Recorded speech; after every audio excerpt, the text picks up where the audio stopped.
This video is brought to you by Skillshare.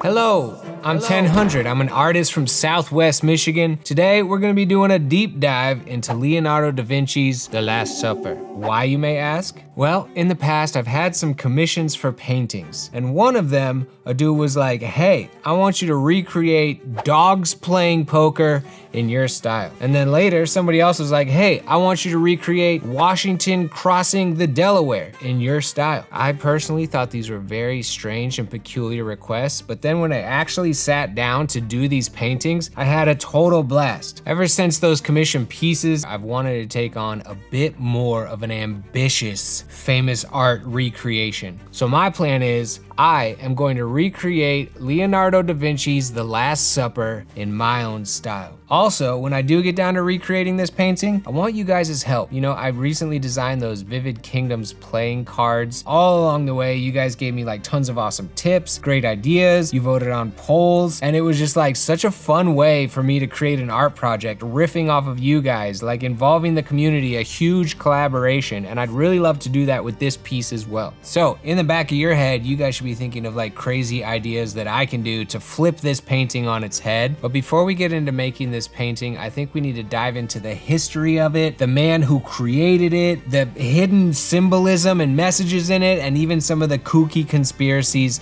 surrounding this painting. So, Leonardo da Vinci's The Last Supper, here we go.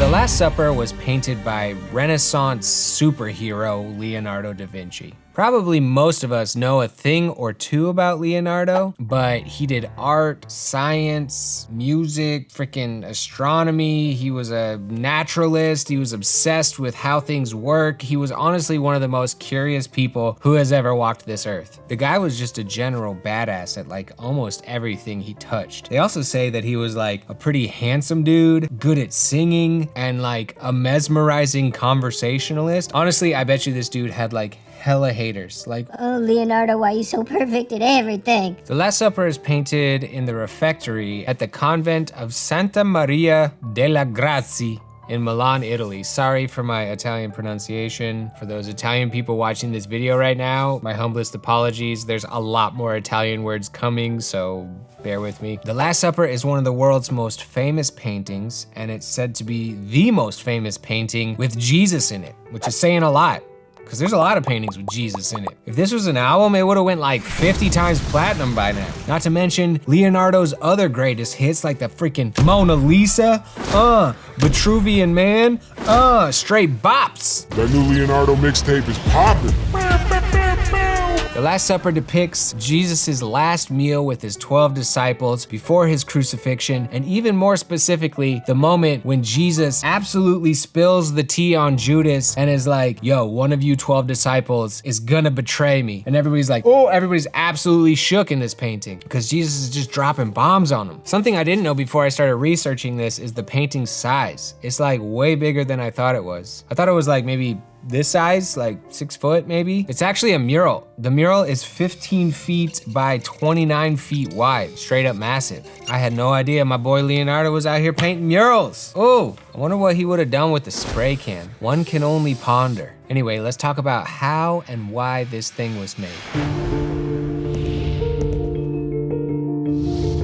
Leonardo had already kind of been killing it in the art game and making a name for himself by the time he got hit up by Ludovico Sforza, who was like the dude who commissioned him to paint The Last Supper. Ludovico wanted to take the convent at the Santa Maria delle Grazie and turn it into like this super epic, gaudy mausoleum for his family. He was all about like establishing the Sforza name as like bomb-ass royalty in Italy, and he was doing all these projects to just try and be like, we the best, baby, we the best. Sforza was doing all these major remodels to this convent, and he commissioned Leonardo da Vinci to just drop a bomb-ass mural in this mausoleum so that the swag could be on 10. Ultimately though, plans kind of fell through. I can definitely relate to this with a lot of my murals. The client has these like grand visions and grand plans, and lots of times the mural completely falls through. Other times, the final result of all these plans they have ends up being a lot more lackluster than what they had originally pitched to me. But that kind of happened to Leonardo da Vinci too. Instead of it being this like grand mausoleum for his family, it ended up just being a refectory for the holy dudes that kicked it in this convent. And a refectory is basically a fancy lunchroom for like monks and stuff. But I do think this technically means that this is the most epic cafeteria of all time. Can you imagine eating your lunch? Just chicken pot pie under the freaking Last Supper, just like Historians believe that Leonardo worked on the Last Supper from 1495 to 1498. That's freaking 3 years, dude. That's crazy. Most of my murals take me an average of like 3 days. Your boy Leonardo was working on his mural for 3 years. As a matter of fact, a lot of the people at the convent were getting a little bit annoyed that Leonardo was taking so long to finish his mural. There was this one prior, and I guess prior is like the title of a religious person at a monastery or something. It's like one rank below abbot or something like that. Anyway, this one prior was like getting super pissed at Leonardo, and he was complaining, and he's like, why isn't this done yet? And Leonardo was just cold-blooded. He was like, you know what? It's not done because I've been searching and searching for the perfect villainous face to portray as Judas. And you know what? If you don't give me more time to find this perfect villainous face, I think I'll use your face, complaining prior. Boom! Shots fired, Blanco, Blanco, Blanco. That's cold-blooded, Leonardo. Oh, Leonardo's a gangster. In the edit, can we just put those gangster sunglasses and the in his mouth? Yeah, Leonardo. Anyway, Leonardo finished the mural around 1498, but there was some issues. You see, normally murals of the time were frescoes, where you would take tempera paint or water-based paint and mix it with wet plaster, and you would put the wet plaster on the wall and do your painting, and then the plaster would dry, and then that was like the mural, and you would go section by section with this wet plaster and like do your painting. And it was cool. It had some decent longevity. It would hold up pretty well against the elements. That was like the thing people did, was these frescoes. But Leonardo, he was really into oil paints. He liked the vivid colors of them. He liked the long dry time so he can continue making changes and doing his absolutely incredible, beautiful masterpieces. So he was like, I don't really want to do that fresco thing because it doesn't play into my style and the way that I make art, and it's gonna make me sacrifice my quality. So what he did was he gessoed the whole wall and put down like a base of white lead, and he used like a mixture of oil paint and tempera on the actual dry wall itself, which was like completely different from how you painted murals at the time. But this method was kind of untested, and it ended up not necessarily being the best decision for the longevity of this painting. The mural started to decay very quickly. Almost as soon as he was done, it was like falling off the wall, chipping. Basically, the big issue was that Sforza had rushed the renovations of this convent so much that the materials that the wall were made of were just like moisture magnets. It's like they built the wall out of a freaking sponge, and there was just like so much moisture in this wall. It was a really thin wall, and the paint did not adhere to this wall, and it just immediately started flaking off. And just a few years after the painting was completed, people were commenting that it was like a colorless, shapeless shell of its former glory. And about 50 years after it was painted, this one guy, Vasari, described it as a muddle of blots, and the characters in it, their features were not even like recognizable anymore. In fact, if you look at it today, pretty much none of it is Leonardo's original brushstrokes. This piece of art, The Last Supper, actually had a super rough life. Besides it just like almost immediately deteriorating after Leonardo finished it, they also cut a doorway into this wall and basically chopped off the whole like center front underside of the table where Jesus's feet were. What's even worse is that a few years down the line, they were like, never mind, we don't really need that door. And they just like bricked it off and sealed it over. So they chopped into this mural for pretty much no reason. Then as the mural kept deteriorating, they were like, hey, maybe we should cover this thing with a big ass curtain to try and protect it from the elements, because it's just like falling apart. The terrible thing is that basically the curtain just acted as a buffer to seal in even more moisture, which sped up the deterioration And then when they went to draw back the curtain, it just like ripped off all these flakes of paint and just like chungused up the whole dang mural. The curtain was a terrible idea. Then some folks are like, okay, it's all good. We're gonna restore it. We're gonna restore it, y'all. Don't worry, we're gonna restore it. There was like 5 different restoration attempts over the years. One of the dudes came in and he thought it was like a traditional fresco, so he started to restore it as though it was painted with like the fresco style, which we know Leonardo da Vinci was like, nah, I don't wanna do that style, I'm gonna do my style. So he just damaged a big chunk of it because it wasn't the type of thing that he thought it was. So it's like, he thought he was repairing a chair, but he's actually working on a car. You know, it just didn't work out. He messed it up, quit. And all of these restorations that happened over the years were met with dismal results, public outrage, and just all around not goodness. Then, as if it can't get any worse, Leonardo, I'm sorry, bro.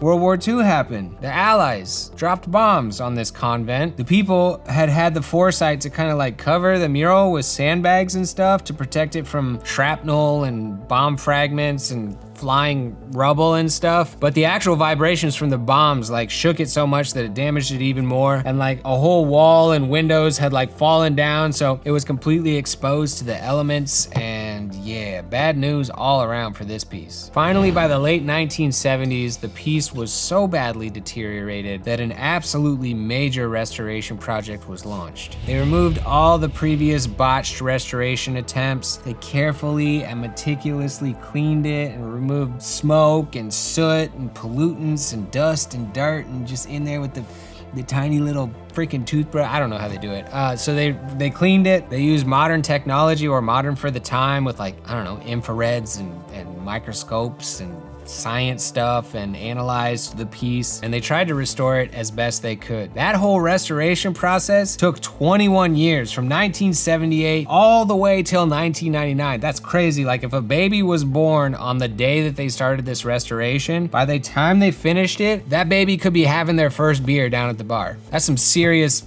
restoration dedication. But nowadays you have to book a visitation to go see this thing like 4 months in advance. People who go can only stay there for 15 minutes. Everything is light controlled, everything is moisture controlled, everything is temperature controlled. It's like they're trying to make this thing last as long as possible, even though it was painted in a suboptimal way and lived a just rough and tumble life up until they finally kind of were like, let's do this thing right. But that's a little bit of the history of the painting itself, but what about the actual the figures in the painting, the story of the painting? Let's take a look at Jesus and his 12 disciples. But first, I gotta let you know that this video is brought to you by Skillshare. Skillshare is an online learning community for creatives where millions come together to take the next step in their awesome path to being dope and knowing lots of stuff. Skillshare offers thousands of classes for creative and curious people, including classes on painting and illustration, design, painting 14th century frescoes. I don't know about that last one. Maybe, shoot,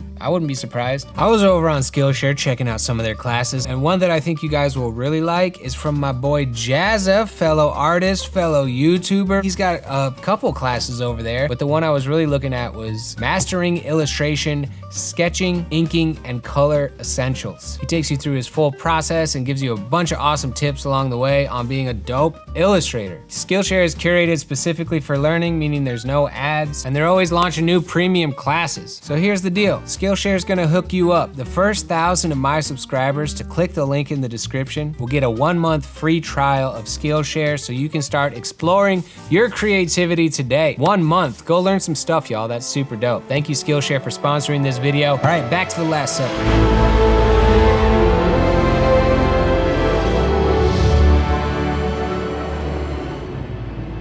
So who are these dudes in this painting? Well, there's Jesus, who is, you know, the Christian Messiah. According to the Christian Bible, he is the Son of God, came to earth, died for our sins, salvation for all mankind. His story is pretty well known. And all these other dudes around him are his disciples, AKA his followers. They were the guys that kicked it with him throughout his life, throughout his many adventures and many miracles. So over on the far left, we have Bartholomew. Your boy Bartholomew got flayed alive for converting the king of our Armenia to Christianity or something. Pretty gnarly. Interestingly, he's actually the saint of leather makers because of his flayed skin. Seems kind of messed up. Next, we have James the Lesser or James the Minor. Kind of sucks to be James the Lesser, because later you'll see there's another James called James the Greater. That's why you never want two Jameses in your friend group. Somebody always gets the short end of the stick. James the Lesser appears 4 times in the New Testament, and every time it's just like in a list of the 12 apostles, so yeah. He's not the most poppin' disciple. Next up is Andrew. He was the brother of my boy Peter. He was a fisherman. Andrew. Next is one of the most popular. That's Judas. He's the biggest villain of this whole painting. Judas betrayed Jesus and sold him out, which led to Jesus' crucifixion. Judas is the only one with his elbow on the table, so he has bad table manners. He kind of looks like he's holding a bag, which could be like the 30 pieces of silver, which he sold out Jesus for. Also, interestingly enough, in the painting, Jesus is reaching for a piece of bread, and simultaneously Judas is reaching for a piece of bread. And there's a verse in the Bible where Jesus kind of calls out Judas saying, "The one of you who has just eaten from this bowl with me will betray me." So maybe Leonardo is calling out this moment by having them both reaching for the bread together, and Jesus just totally like spills the tea on Judas and is like, "Hey, this bread guy, don't trust him." Judas is also supposedly tipping over the salt. It's kind of blurry in like the actual picture of the painting on the wall, but we know that's so badly deteriorated. There were some other recreations at the time that like Leonardo's apprentices made where you can clearly see this salt being tipped over. This may be related to the expression of the time, which is betray the salt, which means like betray your master. But I have seen like people being superstitious about like when you knock over the salt at the table and you're like, ooh, and you have to like throw it over your shoulder or something. So maybe this is where that came from with like Judas knocking over the salt. Bad luck, bad juju. In the painting, Judas is the most in shadow, and also horizontally, his head is the lowest of any person in the painting. Next is Peter, my boy Peter. Peter looks pissed in this. Peter's the one holding the dagger, and he's like, yo, who betrayed Jesus? Who betrayed my boy Jesus? I just want to talk. I swear. The fact that Peter's holding the knife might be kind of foreshadowing to the Garden of Gethsemane, which is where Jesus and all of his disciples went right after this dinner. That's where Jesus was arrested. Peter was like, he's that one bro in the group that like is always ready to go, and he grabs his sword and he chops off the ear of one of these Roman soldiers, and the soldier's like, ow, my ear. Jesus is like, yo, chill, Peter, chill, bro. Jeez, man, you're always flying off the handle. And Jesus like heals the Roman's ear because he's a pretty nice guy, Jesus is. Speaking of the Garden of Gethsemane, you know, on this table you see bread, you see a little wine, you see some fish, but this meal must have been just like heavy AF because all the disciples went to the Garden of Gethsemane right afterwards and just immediately passed out. Jesus was like, stay up, pray with me, guys. They're like, nope. Every single one of them was dead ass asleep. I know it's depicted as like bread and fish, but it was probably like some Kansas City barbecue and some of Mama's homemade macaroni and cheese. Up next is John, aka John the Beloved. Evidently John was Jesus's favorite disciple. I always thought it was kind of weird that Jesus just like blatantly played favorites towards his disciples. But it is said that John may have written several books in the Bible, so who's to say after the fact he wasn't just sitting there and he was like, yeah, I was Jesus's favorite. I'm John the Beloved. Definitely his favorite.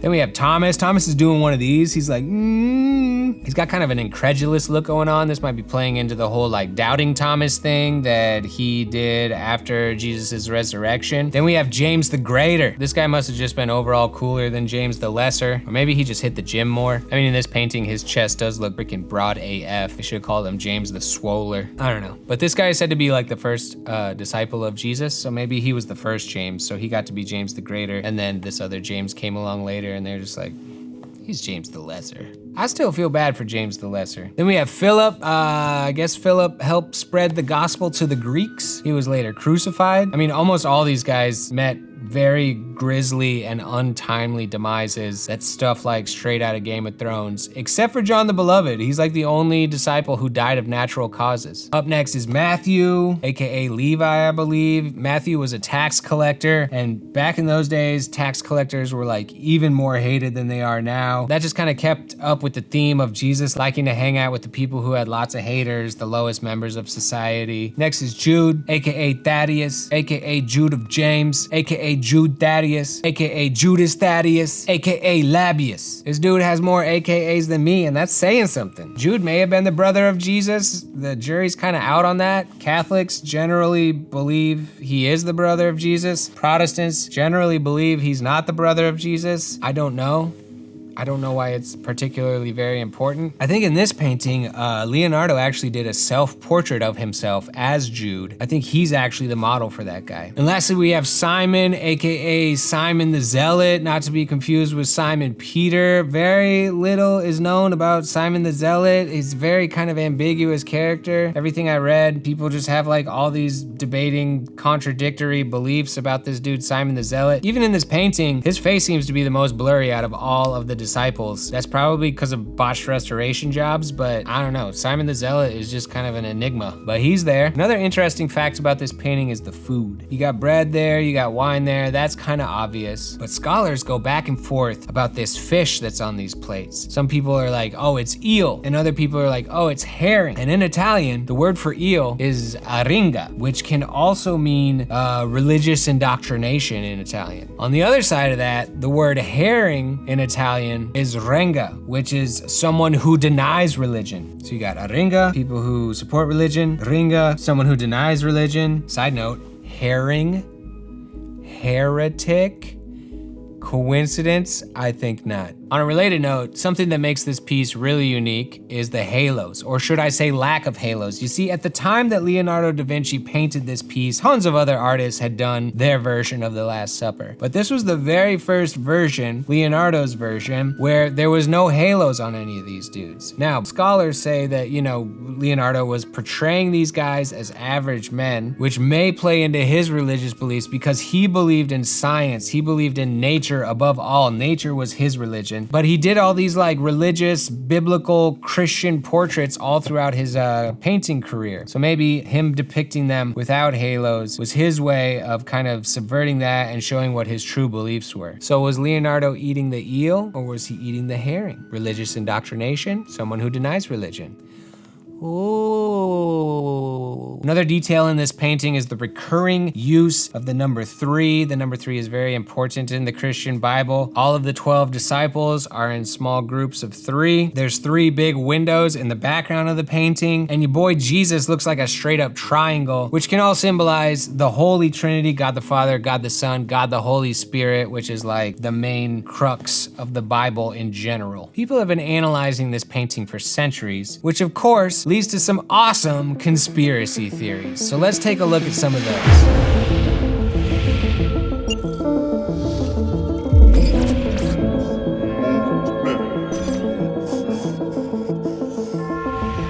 First one, John the Beloved is actually Mary Magdalene. This theory's been floating around for a while. It got super popular when fiction writer Dan Brown wrote the Da Vinci Code, and the fact that John the Beloved may actually be Mary Magdalene plays a pivotal role in that plot. People say that John the Beloved in this painting is depicted as an incredibly feminine looking character. That character is wearing like a necklace. Some say the shape of the body is like has a bosom, and there's some beliefs that think that Jesus Christ and Mary Magdalene had a relationship, maybe even were married. And they say the negative space between Mary Magdalene and Jesus forms a big M, which is like a clue, a secret clue by Da Vinci to stand for Mary Magdalene or marriage or mysterious. But the no fun debunking naysayers will point out things like, there had been tons and tons of Last Supper paintings before this, and almost all of them depicted John as a very feminine character. And at the time, in the Renaissance, the modern depiction of young male beauty was a lot more feminine than it is today. Nowadays, it's like rugged, stubble,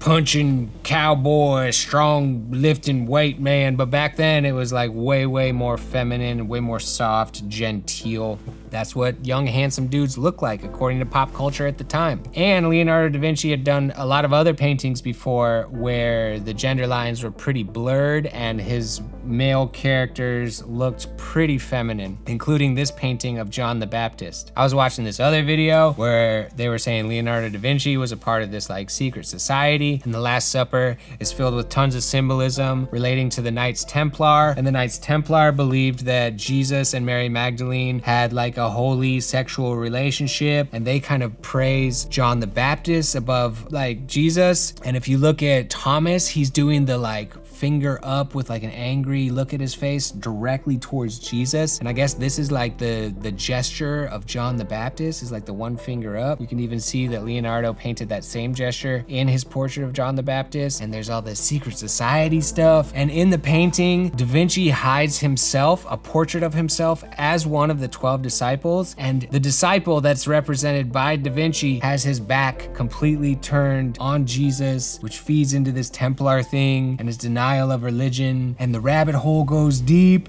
and it's awesome, but ultimately, who freaking knows? One theory that I absolutely love is that there's a secret piece of music hidden in the Last Supper. This guy Giovanni Maria Palla was looking at the Last Supper and he saw this tablecloth, and there's all these vertical and horizontal lines on the tablecloth, which immediately made him think of sheet music. And then he was looking at all the loaves of bread and the positions of the hands, and he's like, oh, those are notes and chords on this sheet music. So if you look at all the disciples' hands and then you look at all the loaves of bread put in very specific places all over this table, he says that makes a piece of music. And the most awesome extra little detail, just that last little bit of icing on the cake to this sweet theory, is that you have to read this piece of sheet music from right to left, because Leonardo da Vinci is known to have written all throughout his life from right to left. You have to like look at his writings in the mirror. The dude like wrote in code. He was worried about people stealing his ideas. So if you read this piece of music from right to left, it sounds like pretty awesome, kind of dreary and dark. You know, like right after this was the beginning of Jesus's death on the cross. It sounds like this sort of like gothic, like funeral march type of thing. You can go on YouTube and type in like Last Supper music and find it. I don't want to put it in this video.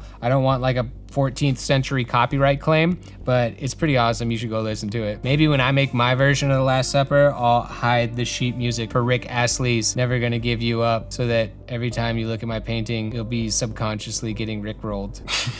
I love the conspiracies about this painting. That's like the most fun part to me. I'm gonna try and make one up right now. Okay, let me give this a whirl. All right, see on these two side walls right here, you got four panels on this side, 4 panels on this side. Oh, there's also 4 legs of the table. According to Genesis, on the 4th day, God created the sun and the moon and the stars, aka space, aka the universe. Da Vinci was super into astronomy, super into science, and even if you look out those back windows right there, the landscape looks kind of sparse and gray, kind of like the lunar landscape.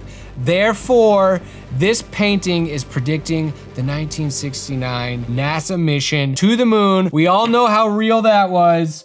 Boom.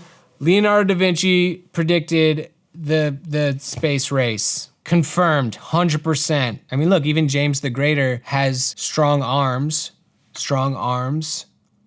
Armstrong, Neil Armstrong. It's all right there, folks, right in front of your eyes. So that's my little deep dive on The Last Supper by Leonardo da Vinci. Now, I need you guys' help. Down in the comments, let me know, like, maybe who should each disciple be? Should I do the 12 disciples as like popular art YouTubers? That would be crazy. In which case, who would be Jesus? I mean, I don't want to be Jesus. Who would be Judas? Whoever I put as Judas would be pissed. Should I do some other theme? How can we 1000ify this? How can we hide little Da Vinci-esque secrets in there? Let me know down in the comments if you guys have any awesome suggestions. I'm gonna be kind of working on this painting from video to video. It's gonna be a big project. Like painting the Last Supper, that's no joke, man. I want to do a good job. I know it will be just nothing compared to my boy Leonardo, but I want to have fun with it. I want to get you guys involved. So let me know down in the comments how you think I should approach this painting. I'm going to be reading all the ideas. You guys always have such awesome ideas. So let's collab on this. But first I need to freaking get a panel for this thing. I'm not going to be painting it as a giant mural like Leonardo da Vinci did, but hopefully I can find something to scale.